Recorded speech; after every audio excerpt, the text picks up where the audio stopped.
आप सभी का स्वागत है मेरे YouTube चैनल पर। आज मैं प्रभु जी के माध्यम से आप सबके जो क्वेश्चंस हैं उसके उत्तर लूँगा और आप लोग इस इंटरव्यू को पूरा देखिए और जानिए कि स्पिरिचुअलिटी क्या होती है, उसके नियम क्या है, कैसे इसको फॉलो किया जाता है। तो प्रभु जी आपका स्वागत है हमारे YouTube चैनल पर। प्रभु जी का मैं परिचय देता हूँ। प्रभु जी का नाम श्याम प्रभु है, यहाँ के इस्कॉन नोएडा के VP हैं, वाइस प्रेसिडेंट हैं। प्रभु जी बहुत बहुत स्वागत है। Thank you. प्रभु जी दरअसल मैं जानना चाहता हूँ क्योंकि हमारे जो यूथ हैं वो स्पिरिचुअलिटी बहुत करते हैं, क्योंकि आज दुनिया में स्पिरिचुअलिटी चल रही है, पॉजिटिविटी चल रही है, समझ नहीं आ रहा है लेकिन है ये क्या। तो प्रभु जी पहला क्वेश्चन ये है कि स्पिरिचुअलिटी होती क्या है। जैसे हम समझते हैं, जैसे मैटरनिटी है, इस तरह के वर्ड्स को हम समझते हैं तो उसमें कुछ वैल्यूज़ हैं। मैटरनिटी मीन्स कुछ मदरली, समथिंग मदरली। इसी तरह से स्पिरिचुअलिटी मतलब समथिंग रिलेटेड टू स्पिरिट, ये हायर स्पिरिट। हम स्पिरिट शब्द इस्तेमाल करते हैं लेकिन ये स्पिरिट सोल से कनेक्टेड है, स्पिरिट सोल। तो प्रभुपाद जी ने इसको समझाया है, जो जब हम सोल के लेवल पे बातें करते हैं, एक बॉडी के लेवल पे बात करते हैं, तो हमारे बीच में हम डिफरेंसेस ऑब्जर्व करते हैं कि हम कोई बड़े हैं, कोई छोटे हैं, कोई ऐसा है, कोई वैसा है, कोई गोरा है, कोई काला है। लेकिन स्पिरिट के लेवल पे जब बात होती है तो ये हायर वैल्यूज़ है, यूनिफॉर्मिटी या हायर लेवल की चीज़ें, हम सभी एक हैं, सम यूनिटी इज़ देयर। तो ये यूनिटी सोल के लेवल पे ही हम इस्टेब्लिश कर सकते हैं, बॉडी के लेवल पे डिस्टिंक्शंस होंगे ही।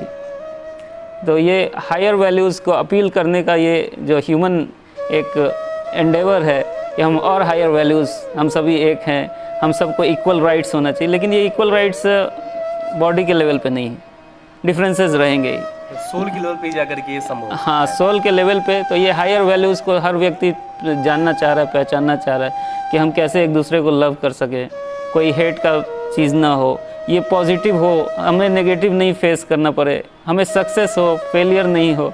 तो हर व्यक्ति चाहता है कि और कुछ बेटर हो। तो ये बेटर बेस्ट, तो हाईएस्ट पोटेंशियल को अचीव करने के लिए कुछ वेज एंड मीन्स हैं, कुछ तरीके हैं।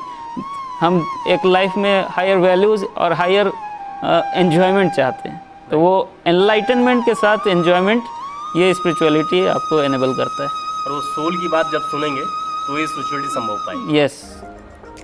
अच्छा प्रभु जी, मेरा दूसरा क्वेश्चन ये है कि स्पिरिचुअलिटी को प्रैक्टिस कैसे करें प्रतिदिन लाइफ में, डे टू डे लाइफ में स्पिरिचुअलिटी को कैसे प्रैक्टिस कर सकते हैं। स्पिरिचुअलिटी आपको प्रैक्टिस करने का समय थोड़ा देना पड़ेगा।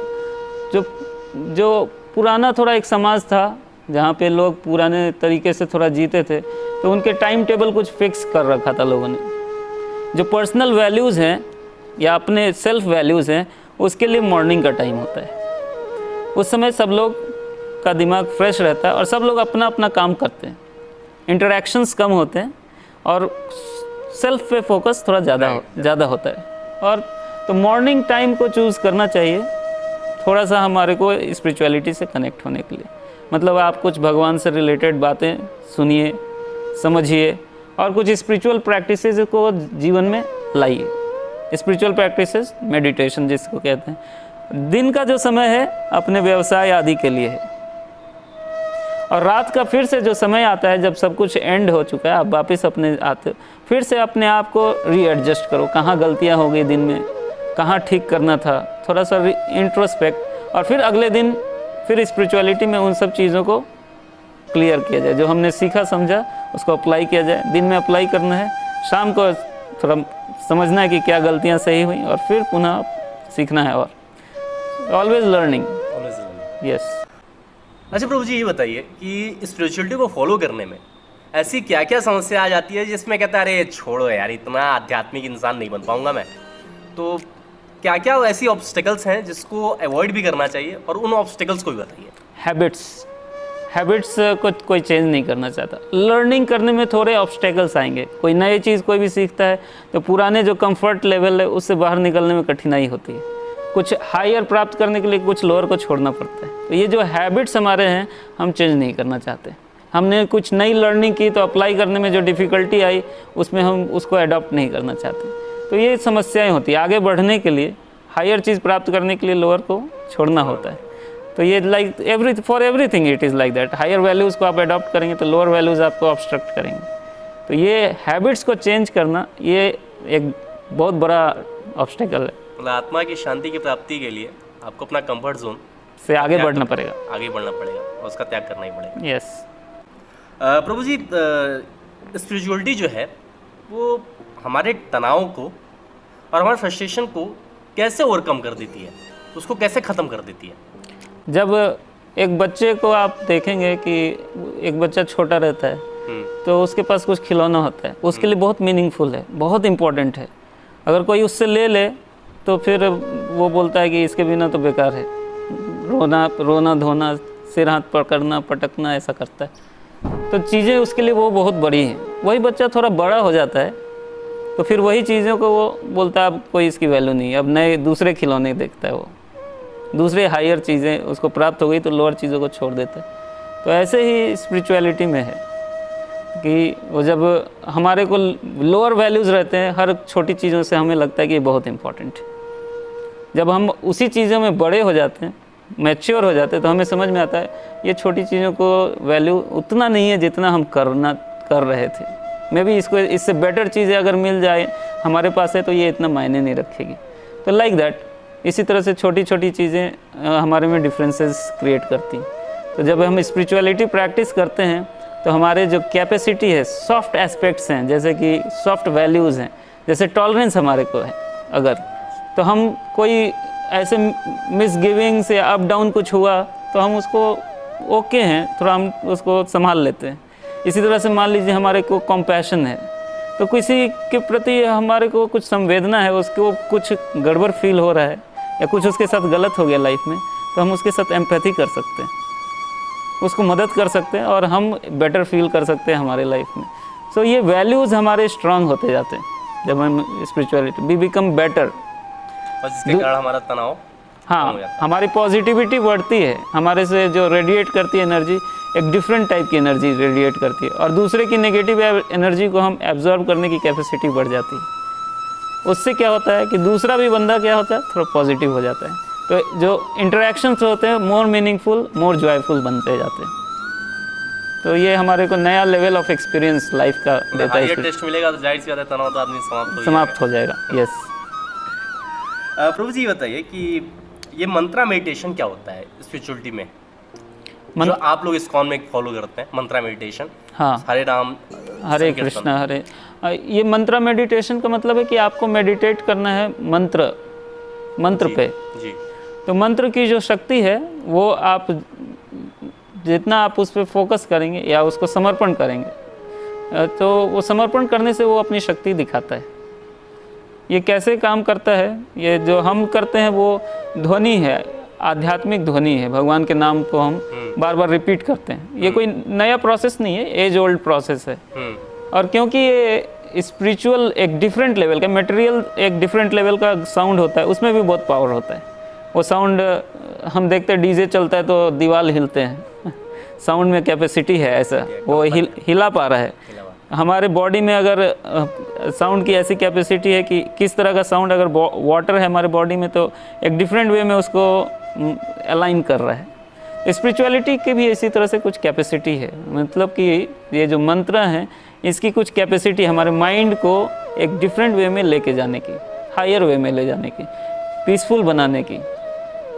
तो ये माइंड से ही सब लोग चल रहे हैं, माइंड में ही इच्छाएं आती हैं, माइंड में ही विचार आते हैं, माइंड में ही भावनाएं आती हैं, ये सब माइंड के थ्रू होता है, थिंकिंग फीलिंग विलिंग। तो ये माइंड को चैनलाइज करना, ये इसी के थ्रू एनर्जी है, ये मेन एनर्जी का सोर्स तो इधर ही है, आत्मा से आता है और फिर माइंड से आता है। तो माइंड को एनर्जी को चैनलाइज करना, इतने सारे थॉट्स आ रहे हैं, इतने सारे डिज़ायर्स हैं, उसके थ्रू इमोशंस हैं, लोग मोटिवेटेड हैं, कार्य बहुत सारे कर रहे हैं। तो स्पिरिचुअलिटी में जब ये मंत्रा मेडिटेशन के कॉन्सेप्ट्स को हम समझते अप्लाई करते हैं तो हम डेली जो इतने सारे अफेयर्स चल रहे हैं उससे थोड़ा अलग हट जाते हैं, स्थिर हो जाता है मन, जो इमोशन से स्थिर हो जाएंगे या काम डाउन हम होंगे, हम उसको थोड़ा रोक सकते हैं या रुक सकता है वो, हम उसको एनालाइज कर सकते हैं और फिर हम चूज़ कर सकते हैं ये लेना है, ये छोड़ना है, इसमें आगे बढ़ना है। तो ये मेडिटेशन इस तरह से जो साउंड है जब हम सरेंडर करते हैं तो एनेबिलिटी होती है। मतलब साउंड वाइब्रेशन के माध्यम से हम अपने मन को शांत कर सकते हैं। यस और जाहिर सी बात है कि वही एक आध्यात्मिक रूप भी है। यस। अब प्रभु जी ये बताइए कि मैं चाहता हूँ कि आप मेरे दर्शकों को बताइए कि मंत्रा मेडिटेशन परफॉर्म कैसे करते हैं। तो अभी आपके पास जपमाला भी है, यस और एक बार आप थोड़ा सा इन लोगों को बता करके दिखाइए कि कैसे एक मंत्रा मेडिटेशन किया जाता है। और इस्कॉन में सारे लोग जितने भी ब्रह्मचारी हैं, जितने भी शिष्य हैं, गुरु हैं, सारे लोग मंत्रा मेडिटेशन करते हैं और प्रतिदिन करते हैं, और मतलब कई बार करते हैं, कई राउंड करते हैं। तो प्रभु जी मैं चाहता हूँ कि एक बार हमारे दर्शकों को भी एक बार मंत्रा मेडिटेशन कैसे करते हैं ये करके एक बार बताइए। ओके, हरे कृष्णा। तो ये हमारा कोर स्पिरिचुअल प्रैक्टिस है, ये मंत्रा मेडिटेशन। और हम इसके लिए कुछ, ये बीड है, इसको हम इंग्लिश में कहें तो बीड है, हिंदी में कहें तो माला है। राइट। तो ये माला में 108 मोतियां हैं, और हम हर एक मोती पे एक बार हरे कृष्ण महामंत्र का जप करते हैं, और पूरी तरह से 108 ये पूरा हो जाएगा तो एक राउंड हम इसको कहते हैं। तो इसके प्रोसेस ये है कि एक तो हम उंगलियों का प्रयोग करते हैं, टच, इससे हमारा एंगेज होता है, सेंस ऑफ टच। दूसरा हम बोलते हैं जो ये मंत्र है, तो हमारा जो जीवा है तो वाइब्रेशन है, तो हमारा टंग इन्वॉल्व होता है। तीसरा है हमारा कान है, तो जो हम बोलते हैं उसको रिसीव करना है, तो ये कान हमारे इन्वॉल्व होते हैं। चौथा है कि हम अपने बॉडी को एक सिटिंग पोस्चर मेंटेन करते हैं, जिससे कि हमारे बॉडी का एक नॉर्मल पोस्चर में हम थोड़े लंबे समय तक बैठ सकें। तो हमारे बॉडी को भी हम इसमें इन्वॉल्व करते हैं, आँख खोल के करते हैं या बंद करके, जिसको जैसे कन्वीनियंट हो। तो ये सारे सेंसेस को, सबसे इम्पॉर्टेंट जो एंगेजमेंट है माइंड का एंगेजमेंट है, जो भगवत गीता में बताया गया कि अभ्यास और वैराग्य। तो हमें इसका अभ्यास करना है, और दूसरे बहुत तरह के थॉट्स आएंगे उससे थोड़ा दूरी बनाना है। हाँ, उसको थोड़ा दूर रखना है, बार बार इस पे लाना है। ऐसा होगा क्योंकि हम प्रैक्टिशनर्स हैं, तो हम प्रैक्टिस में परफेक्ट जैसे जैसे होंगे तो ये कम होता जाएगा। माइंड जैसे जैसे स्टेबल होगा और दूसरे थॉट्स से अलग होगा तो फिर ये कर सकते हैं। तो ये कैपेसिटी हमारी विकसित करता है माइंड को कंट्रोल करने का, और पॉजिटिव थॉट्स को एक्सेप्ट करना। और तो करने का तरीका सिंपल है, बोलिए और उसको सुनिए, रिसीव कीजिए। हरे कृष्णा कृष्णा कृष्णा हरे हरे, हरे राम राम राम हरे हरे, हरे कृष्णा कृष्णा कृष्णा हरे हरे, हरे राम राम राम हरे हरे, हरे कृष्णा कृष्णा कृष्णा हरे हरे, हरे राम राम राम हरे हरे। तो like that you have to continue, जितना आपसे हो सके। तो ये इसमें आपको 7 मिनट, 8 मिनट, 10 मिनट तक लगेगा, but it is quite relaxing. At least इतना तो हमने देखा है कि बहुत लोग इसको करते करते, जिनको मुश्किल होता है पीसफुल, सो जाते हैं। They become quite peaceful. तो उससे नेक्स्ट लेवल आ जाती है। हाँ, नींद, मैं भी इसको करता हूँ तो मुझे भी नींद आ जाती है। स्थिरता महसूस करते हैं। हाँ। अब रिलैक्स महसूस करते हैं, बहुत सारी चीज़ों से ध्यान हट गया हाँ। तो शांति महसूस होती है। तो कितने बार लोग सो भी जाते हैं। और फिर और अगर अलर्टनेस हाई है तो फिर उसमें इन्वेस्ट करेंगे टाइम और अपनी एनर्जी। तो लाइक दैट इट, मतलब सोइए मत मेरी तरह, आगे बढ़िए। हाँ, करते रहिए। तो आप सबको भी अगर नींद नहीं आती तो एक बार ज़रूर करके देखिए, बहुत अच्छी नींद आएगी। और प्रभु जी मैं बहुत बहुत आपका शुक्रिया करता हूँ, और आशा करता हूँ कि एक बार फिर से आप मुझे कभी समय देंगे और कभी मैं आपका फिर से इंटरव्यू लूँगा। हरे कृष्ण। हरे कृष्णा, थैंक यू।